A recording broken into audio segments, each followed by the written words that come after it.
So if we were to, in Houston, not necessarily worrying about Texas, but follow the Singapore model, what would you do you think that it would be an idea to come up with a Houston Institute of Education where all of the leaders of the school districts could come together and decide what we wanted teachers to look like and behave like for Houston, what we wanted the curriculum to be, versus higher ed, at least in Houston, is very scattered and decentralized. Okay, thank you very much for the compliment about the Singapore teacher preparation system. I did mention right at the end some of my thoughts about where Singapore needs to be headed. And I think that there are advantages and disadvantages both ways. So what we have truly is a very, very structured, and it's almost like a cookie cutter sort of, one place produces teachers with very clearly articulated goals, and there's very clear alignment of goals and systemic coherence in carrying out those goals. So these are good because at the end they emerge with fairly high standards, well, I would say good standards, rigorous, but they might come out to be quite similar. So our situation would be, how can we ensure that they'll emerge similar with the same standards but yet differentiated? Because eventually you do note that we do need differentiation as they move along the 3 career tracks. So I'd say that there would be benefits if Houston, for example, comes together to decide maybe not necessarily just one institute of education, but I think there needs to be at least a clear set of articulation of what the underpinning philosophy of teacher education and preparation needs to be, and perhaps some clearly defined goals and standards to be achieved, and to really see how the individual schools of higher ed, for example, carry out these programs. I think that would be a way of standardizing it without perhaps having to centralize it at an institute of education. There is just one teacher union. It's called the Singapore Teachers Union.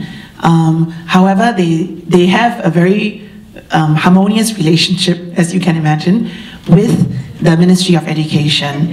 However, and they even run like professional development courses and everything, but I need to say that they do also play a role, right, in terms of not lobbying so much for better pay, but in cases of grievance, complaints, etc., they do help to speak up for the teacher and help the teacher to get to the right levels of hearing beyond the school leadership. So, for example, to the Ministry of Education. But it's quite a quiet environment. I know this because in the very first International Summit for the Teaching Profession that Secretary Arnie Duncan hosted in New York, Singapore was invited to be part of a team, and we were quite surprised because all 4 of us, the head of the Academy of Singapore Teachers, the Minister for Education, the Undersecretary for Education, and a representative from the National Institute of Education, which I think for me at that time happened to be myself, were all seated quite comfortably around the table. But when we looked at other countries and other states within the United States, in fact, the body language told us a lot. And there was a country that I will not name, where at the end of the question and answer session, they were actually almost shouting at each other because there was so much disagreement between the teacher union leader and the other people around the table. By the way, it was determined by the organizers, I think in conjunction with Asia Society as well as Secretary Duncan's office, that they need to bring along, everyone needed to bring along a union representative. So the definition of the delegation was kind of fixed. So the academy that you referred to, is that a union? No, it's not. The academy is more in charge of teacher professional development. They have special subject chapters, for example, so they champion professional development needs and growth areas for our teachers, but they do not serve the role of unions. They are more concerned with the professional development of teachers. What happens is that even for mid-career entrants, we put them through the very same program that every fresh entrant goes through. So we have a very diverse population of pre-service teachers, if you like. So, but if you enter at 30 years of age or 40 years of age, you would still come through the same pre-service teacher education program. So it's either the 1-year postgraduate diploma in education program, or the 4-year undergraduate degree program. But most of the mid-career entrants would already have a basic university degree, some of them even master's and doctorate degrees, but we still put them through the 1-year postgraduate diploma in education programs. So our model of teacher education, which I didn't have time to talk about, is largely speaking the university/campus-based model for teacher education. A short article that I'm writing with my current director of institute is appearing in one of the magazines helmed at the United Kingdom. I will make that available as a link when it appears. But having surveyed teacher education models around the world, you have on the one end university or campus-based models. On the other hand, you have alternative approaches or completely school-based approaches. So the belief is if you send the teachers to schools, they can develop under the apprenticeship of an experienced teacher. But in between these extremes, you have what we call partnership models. I would like to say that Singapore is veering more towards a partnership model. And I think deep inside me that the partnership model probably works best because the university-based model is often criticized for the theory-practice gap. And the school-based models are often criticized for having the opposite, which is a practice-theory gap. But the partnership model tries to integrate, as it were, and mitigate between the deficiencies, if you like, of each of these extremes, and believes in a very strong partnership between the university or the Institute of Higher Education providing teacher education and the key educational stakeholders, i.e. the schools out there. Okay, I would like to say that there is absolute teacher autonomy in that if you were to observe the average classroom, many teachers don't even use any of the centralized textbooks, but they design their own materials and teach in the way that they feel works best. But what is important is that they do need to adhere to the outcomes for each individual subject that has been the curriculum goals and standards which have been defined by the Ministry of Education. So there is complete autonomy in how you deliver it, but you do need to, at the end of the day, prepare your students for key milestone examinations, if you like. The first milestone being at the end of 12 years old or grade 6, and the second milestone being at the end of 10 years of study or grade 10 or 16 years of age. First, we'll start about our philosophy and approaches in teaching English.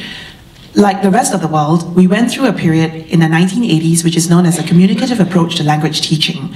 And what this means is, in fact, it is very suitable in a native English-speaking country because the idea is that grammar instruction is no longer implicit, and it's no longer explicit, but that you tend to pick up grammar, vocabulary in communicative situations. And we adopted this lock, stock, and barrel in the 1980s. Then we found that there was a whole range of teachers in that generation who frankly were unable to define a noun or a verb. So what do we do about that? When they came and when they go on to universities linguistics program tend also to be very broad-based. So they don't like programs that are non-sexy would be those that offer traditional grammar, phonetics, and phonology, and the main areas of theoretical linguistics. But when they come to us and they need to understand the content of the English language, what do we do? Okay, so this is our solution. They come in, they take what we call a grammar exemption test. And what we do is we test them on very basic grammar. The passing rate for that test is 2%. So 98% have to undergo what we call the LC courses, English Language Content Enhancement courses. When the government realized this problem of student teachers having undergone the communicative approach and not being able to be very good in their grammatical knowledge, which is very important in a context like ours, which is, broadly speaking, a non-native English-speaking country, what they then did was that there was compulsory professional development for teachers out there in schools of 60 hours. And depending on whether your first degree was in linguistics or not, you get exemption. So I think the minimum course was 24 hours. But the maximum, if you really didn't have any form of grammatical training, would be 60 hours of professional development, really going back to the basics. But that's for those out in schools. But at pre-service preparation, we get them to do the grammar exemption test, make it sound good. 98% of them will then have to go through an add-on English language content enhancement course. It boils down to 216 additional hours of instruction. I think it is very important, even looking outside of the teaching profession. Academia, for example, we have adopted very much the American model, where initially when you're a fresh assistant professor, fresh out of grad school, you are on a contract. And you have to fight very hard for your tenure. The earliest that you can go up for tenure is about 6 years into service. So, and then you're put on a permanent tenure until, for us, it's not forever, it's until you're 65. So, looking even at academia and outside of teaching, it is important for a sense of morale, as you mentioned, not just in terms of offering a contract. You can see that people don't even feel confident when they're only given a 3-yearly contract, which is actually the norm. I feel it is very important to establish a system where teachers are minimally given a contract, or there are some ways in which they can be made permanent. And we do not need to worry about being lax, because you look at our appraisal system, that's how we then still try to uphold the quality and integrity of the profession, in spite of, very frankly, having a system that is permanent in terms of employment. After 1 year of probation, most teachers become permanent, but you must see that we have been very tight with our gateways all the way from recruitment to preparation to final graduation. So that would be my advice. This also came out yesterday at dinner during the question and answer session, and I think it's important to share. What we try to do to ensure that there's equality in representation across the different ethnic groups in Singapore would be that the default school that your child at grade 1 would be placed in would be 1 kilometer, within a 1 kilometer radius from your residence. So that then helps to equalize across the ethnic groups. Although I have to tell you that certain parents would very strategically move their residents to certain schools that they like 1 or 2 years magically before their school enters into elementary grade 1. But how we try to equalize across different racial groups and to make it a very equal system is, if you do not have any what we call a preferred way of entering a school, a preferred way would be very simple. Your mother went to that school. Your father was an alma mater of that school. Otherwise, there is no argument about this. You will be placed in an elementary school within 1 kilometer radius of where you live, which is half a mile. So, it doesn't give you very much leeway. And I forgot to mention that 80% of our population live in high-rise, government-built, what we call Housing Development Board flats. So it is quite, as you mentioned, a very equal kind of society. About 80% lived in government-built apartments. And so around these towns, as it were, satellite towns, we then have schools that are located within these housing areas. So that's how we further equalize the system. That also came up yesterday, and luckily I did a bit of mental calculation, and I think it came up to around 200 days or 220 days. But in terms of months, this is how it works. Our school's term starts in January, goes away all the way up to June, and the month of June is off. They start again in July, and they stop around about mid-November all the way to December. So in terms of days off, it would be about 2.5 months. The length of the school day for the primary school starts typically at 7:20 a.m. to 7:30 a.m. and it typically ends about 12:30 to 1. However, that is a formal school day. The rest of the time, there are days that even elementary school students would have to stay back for what we call enrichment classes. That is how we help low progress learners through the enrichment classes that are frankly mandatory for some of the students to stay back to attend. And they don't have to be very bad. They could be just in a slightly lower band, and your teacher might say, okay, for this month you have got enrichment classes to attend. So therefore the formal curriculum time might end at about 12:30 to 1:30, but very often, at least for 2 days in a week or more, the elementary school kids do not come home till at least about 3 o'clock. For the secondary school, it is not untypical for them to stay back late every single day because they've got co-curricular activities. They need to take part in at least 2 types of co-curricular activities. One is a sport, and the other must be more related to arts culture.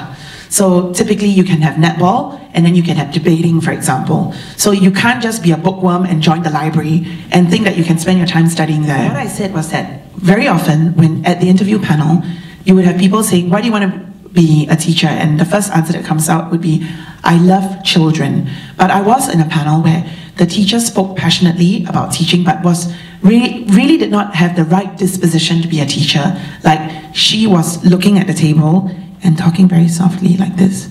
So what happens is, it's not the dead end, you know. You're not selected that round. You can come back for an interview 1 or 2 years later. You're not ever black marked. But we would not select such a teacher immediately, to be honest. But, so it's not that we do not select those who are passionate. We want people who are passionate, but who also possess the dispositions that we like. And sometimes in the process of interviewing them, you find out other things that you feel make them not so prepared for teaching, for example. And then, again, there is no system of black mark. You can come back after 1 or 2 years, if you like, for another round of consideration. Do you know how many teachers you need each year? Yes, very roughly. We need about 1,100 to 1,005 at replacement rate. So based upon that 1,000 to 1,500, you're not going to let any more into the pipeline than what's your overage percentage. So if you need 1,500, how many are you going to let into the program to start? That is in fact determined by the Ministry of Education, because Singapore works very tightly in terms of controlling the economic situation. How many places are given to medicine, dentistry, law, and so on and so forth. So they could also choose the best and the brightest out of law into the teaching profession, out of medicine into law, for example. So at a stage when Singapore was trying to ramp up to build up 33 to 35,000 teachers for the workforce, we overhired, and each intake was at least about 1,009 to 2,002. But the National Institute of Education doesn't have control over that. It is the Ministry of Education that decides. There was a question that we were supposed to answer. The typical class size is large. Still, at primary level, it can be 35 to 40. Secondary level, 30 to 35. However, the pupil-teacher ratio I've read is about 1:18. So class sizes are big, but the ratio of teacher to pupils not that big. And we kind of hover around the OECD average. I did look it up. Ee-Ling, thank you so much. Thank you very much.